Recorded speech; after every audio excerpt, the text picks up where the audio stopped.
কেন্দ্রে তৃতীয়বার বিজেপির নেতৃত্বে এনডিএ সরকার গঠিত হওয়ায় রাজ্য বিধানসভার পক্ষ থেকে বৃহস্পতিবার রাজ্য বিধানসভার অধিবেশনে অভিনন্দন বার্তা জানানো হয়। অধ্যক্ষ বিশ্ববন্ধু সেন এই অভিনন্দন বার্তা পাঠ করেন। সেই সময় এর বিরোধিতায় সোচ্চার হন বিরোধী বেঞ্চের সদস্যরা। ওয়েলে নেমে বিক্ষোভ দেখান বাম ও Congress বিধায়করা।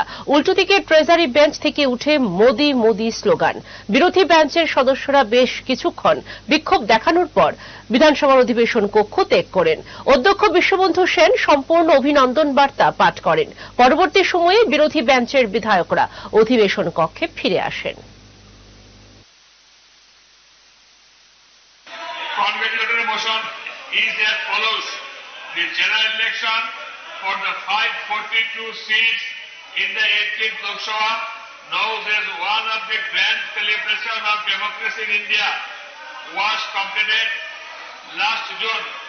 In this history in India, in this Itias, third time India formed government. It is third time. And express their opinion. Bharatbashik Itias.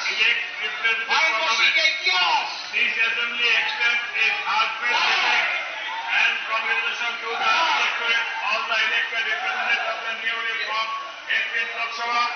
Swarnakamal স্বর্ণবর্ষা 2 July থেকে 23 আগস্ট। মেগা লাকি ড্রতে 2টি স্কুটি, লাকি ড্রতে 7টি স্বর্ণমুদ্রা, হীরের গয়নার মজুরিতে 75% ছাড় এবং সোনার গয়নার মজুরিতে 20% ছাড় থাকছে প্রতি কেনাকাটায় নিশ্চিত উপহার। এছাড়া যে কোনো হলমার্ক যুক্ত গয়নার সমমূল্যের হলমার্ক যুক্ত নতুন গয়না কেনার সুবর্ণ সুযোগ। স্বর্ণকমল জুয়েলার্স, আজই আসুন আমাদের আগরতলা এবং উদয়পুরের শোরুমে। শর্তাবলী প্রযোজ্য।